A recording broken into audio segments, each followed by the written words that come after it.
Hello বন্ধুরা, কেমন আছো তোমরা সবাই? আশা করি সবাই খুব খুব ভালো আছো।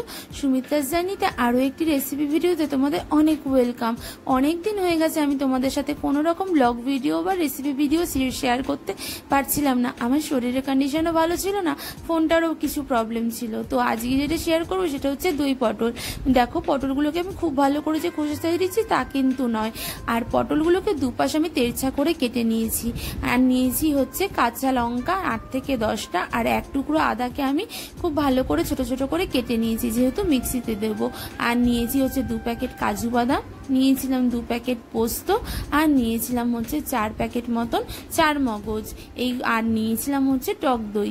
অবশ্যই দই পটল করতে টক দই তো লাগবেই। তো ফার্স্টেই আমি মিক্সিং জারের মধ্যে লঙ্কা আদাগুলোকে ভালো করে ধুয়ে মিক্সিং জারের মধ্যে দিয়ে দিলাম। তারপর দিয়ে দেবো হচ্ছে কাজু বাদাম, চার মগজ আর হচ্ছে পোস্ত দিয়ে সামান্য একটু জল দিয়ে আমি এগুলোকে ভিজিয়ে রাখবো, যাতে এগুলো একটু নরম হয়ে যায়, তাহলে পেস্টটা খুব ভালো হবে। পোস্ত তো খুব মিহি করে বাটতে গেলে অনেকক্ষণ লাগে বাটতে, তাই জন্য একটু ভিজিয়ে রাখলে না সুবিধা হয়। বা এটাকে একটু যদি ড্রাই গুঁড়িয়ে নেওয়া যায় না, তাহলে এই যে পোস্ত বাটার সময় খুব সুবিধা হয়। তো তোমরা কে কীভাবে বানাও আমার সাথে অবশ্যই শেয়ার করো। আমি তো এইভাবেই বানাই দই পটল। তোমাদের যদি রেসিপিটা ভালো লাগে অবশ্যই কিন্তু বাড়িতে একবার ট্রাই করে আমার কমেন্টসে জানিও কেমন হয় সত্যি করে খেতে। আর তোমরা অনেক দিন হয়ে গেছে আমি কোনো ভিডিও দিতে পারিনি, তোমরা কি আমাকে ভুলে গেছো? ভুলে যেও না বন্ধুরা, তোমরা আগে যেমন আমাকে সাপোর্ট করতে এখনও কিন্তু সেরকমই সাপোর্ট করো। দেখো, এবার আমি নিয়ে নিচ্ছি হচ্ছে প্যাকেট টক দইয়ের থেকে 4 চামচ টক দই। তো তোমরা এখানে হচ্ছে মিষ্টির দোকানে যে ভাড়ে পাওয়া যায় টক দই, সেই টক দইও ইউজ করতে পারো। তো আমার কাছে প্যাকেট টক দই ছিল তাই আমি নিয়েছি। এখানে মাঝারি মাপের চামচের 4 চামচ ভর্তি ভর্তি করে আমি টক দই নিয়েছি। তোমাদের পটলের পরিমাণ যতটা থাকবে ততটা পরিমাণ বুঝে টক দইটা ইউজ করবে। আর টক দইটাকে এখানে আমি ভালো করে চামচের সাহায্যে ফেটিয়ে নেব। আর টক দইটা ফেটানোর সময় আমি একটু দিয়ে দেবো হচ্ছে চিনি। এই চিনি বা লবণ যদি একটু মিশিয়ে দাও না, তাহলে টক দইয়ের মধ্যে যে টকের খাড় খাড় ভাবটা থাকে সেটা একদম থাকে না। দেখো, চামচের সাহায্যে আমি টক দইটাকে ভালো করে ঘেটে নিয়েছি, আর একদম একটা ক্রিমি স্ট্রাকচার চলে এসছে। তো এবার টক দইটাকে সাইড করে রেখে পরিমাণ মতন লবণ আর সামান্য একটু হলুদ দিয়ে পটলটাকে মাখিয়ে আমি পটলটাকে একটু ভেজে নেব। লবণ আর হলুদ দিয়ে মাখিয়ে রাখলে কি পটলটা একটু নরম হয়ে যায়। আর বেশি খুব একটা হলুদ দেওয়ার দরকার নেই, নাহলে তেলটা কিন্তু পুড়ে যায়। তো আমি আমার পরিমাণ মতন দিয়েছি, তোমরাও তোমাদের পরিমাণ মতন দেবে। দেখো, কড়াই বসিয়ে দিয়েছি, কড়াইয়ে দিয়ে দিলাম হচ্ছে রিফাইন তেল, আর দিয়ে দেবো হচ্ছে এবার তেলটা গরম হলে পটলগুলো। এখানে কিন্তু পটলটা আমি গ্যাসটা কমিয়ে নিয়ে দিয়েছি, তাই মনে হচ্ছে তোমাদের হয়তো তেলটা ঠান্ডা, না, তেলটা কিন্তু গরমই ছিল। অনেক দিন হচ্ছে এই ভিডিওটা করা ছিল, কিন্তু আমার শরীরের কন্ডিশন ভালো ছিল না, আর জানি না এখনও কেমন আছে। আর ফোনটাও আমার ঠিক ছিল না, এডিটিংয়ের প্রবলেম হচ্ছিল, তাই জন্য ভিডিওটা দিতে পারিনি।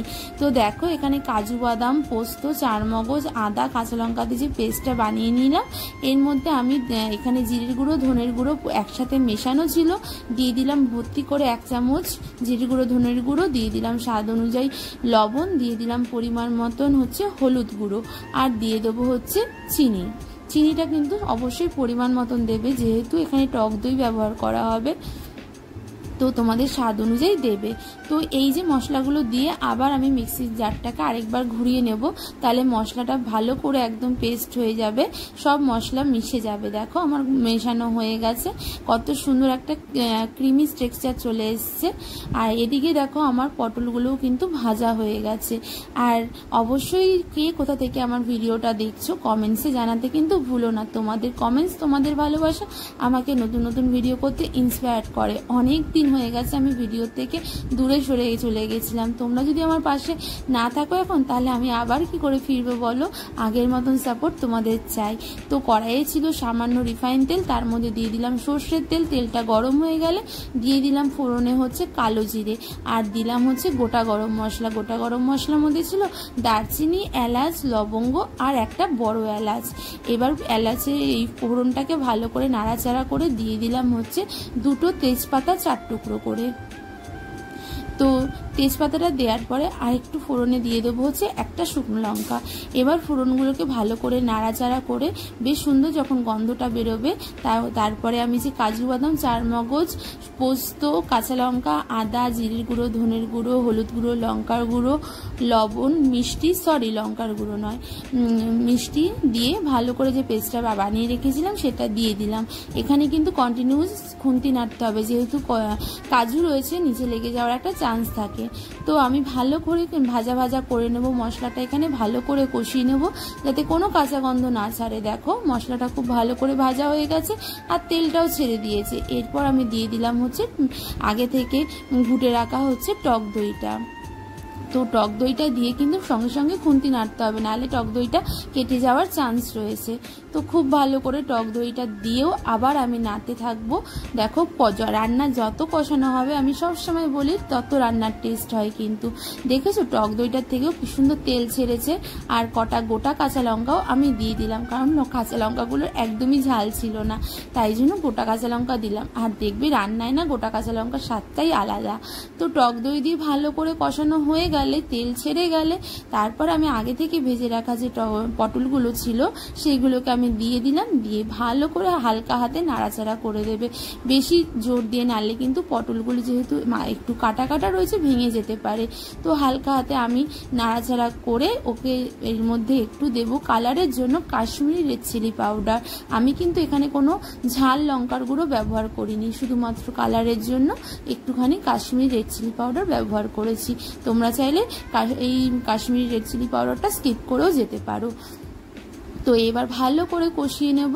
এই কষিয়ে নেওয়ার পরে পটলগুলোর মধ্যে যাতে ভালো করে মশলাগুলো ঢোকে সেইভাবে কষিয়ে নিয়ে টক দই বাটি ধোয়া জলটা দিয়ে আরও একবার ভালো করে একটু কষিয়ে নেব। যত রান্না কষানো হয় তত কিন্তু রান্নার টেস্ট বাড়ে। আর সবাইকে রিকোয়েস্ট করছি, তোমাদের যদি কোনো আমাকে প্রশ্ন করার থাকে তোমরা প্রশ্ন করো। আমার কাছে যদি প্রশ্ন 10টা জমে যায় তাহলে আমি তোমাদেরকে সেই সমস্ত প্রশ্নের কিউএনএ ভিডিও করে রিপ্লাই দেবো। হ্যাঁ 10টা প্রশ্নই বললাম, কারণ হচ্ছে আমি তো এত এক্সপার্ট নই, একবারে অনেক প্রশ্নের রিপ্লাই দিতে পারবো না, তাই বললাম 10টা প্রশ্ন হলে আমি কিউএনএ ভিডিও দেব।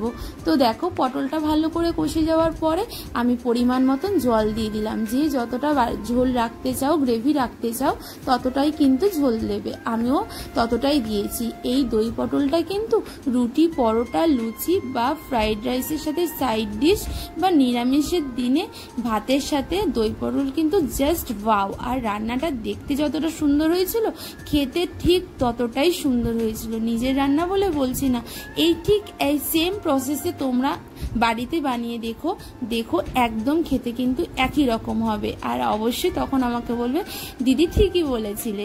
দিয়ে দিলাম হচ্ছে 1 চামচ ভর্তি করে একটু ঘি। নিরামিষ রান্নায় একটু ঘিয়ের ফ্লেভারটা কিন্তু ভালোই লাগে। আর তোমরা চাইলে নামানোর আগে কিন্তু গুঁড়ো গরম মশলা দিতেই পারো, কিন্তু আমি আগেই গোটা গরম মশলা দিয়েছি। আর এখানে অনেক রকম কাজু, চারমগজ, পোস্ত ব্যবহার করেছি, তাই জন্য আমি এখানে গুঁড়ো গরম মশলাটা স্কিপ করে গেলাম। আর তাছাড়া তোমরা সবাই জানো যে আমি গুঁড়ো গরম মশলাটা খুব একটা পছন্দ করি না, তাই জন্য দিইনি। তোমরা চাইলে কিন্তু অবশ্যই দিতে পারো। তো দেখো আমার তো দই পটল রেডি হয়ে গেছে, রেডি টু সার্ভ হয়ে গেল। তো তোমাদের কেমন লাগলো রেসিপিটা অবশ্যই কিন্তু কমেন্টসে জানাতে ভুলো না। আর প্লিজ আমার ইউটিউব পরিবার যেমন করে আমার পাশে তোমরা এতদিন ছিলে, তেমন করেই কিন্তু আমার পাশে ছিল থেকো। অনেক আশা নিয়ে আবার একটা ভিডিও পোস্ট করছি। তোমাদের সাপোর্ট, তোমাদের ভালোবাসা ছাড়া সুমিত্রাস জার্নি কখনোই কিছু না।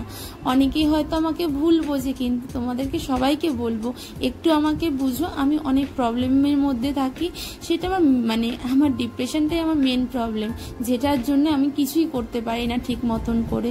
তো দেখো যাই হোক ভিডিওটা আমার হয়ে গেছে, দই পটল বানানো হয়ে গেছে। তোমরা কিন্তু প্লিজ রিকোয়েস্ট করছি সেম প্রসেসে একবার বাড়িতে বানিও, খেয়ে বলো কেমন হয়েছিল সত্যিকারের রান্নাটা। আর আমি যতটা যা পরিমাণ ব্যবহার করেছি তোমরা ততটাই করো, তাহলে কিন্তু রান্নাটার স্বাদ একই রকম আসবে। তো কেমন লাগলো এতদিন পরে আমার দেওয়া দই পটলের রেসিপি ভিডিও অবশ্যই কমেন্টসের মাধ্যমে জানাতে ভুলো না। আর রিকোয়েস্ট করবো প্লিজ কেউ স্কিপ করে ভিডিওটা দেখো না, ভালো না লাগলে চালিয়ে রেখে দিও। প্লিজ প্লিজ প্লিজ কেউ স্কিপ করো না, আমি কিন্তু কারোর ভিডিও স্কিপ করে দেখি না, যদি দেখতে না পারি দেখি না, কিন্তু স্কিপ করে দেখো না কেউ প্লিজ। Tata bye bye.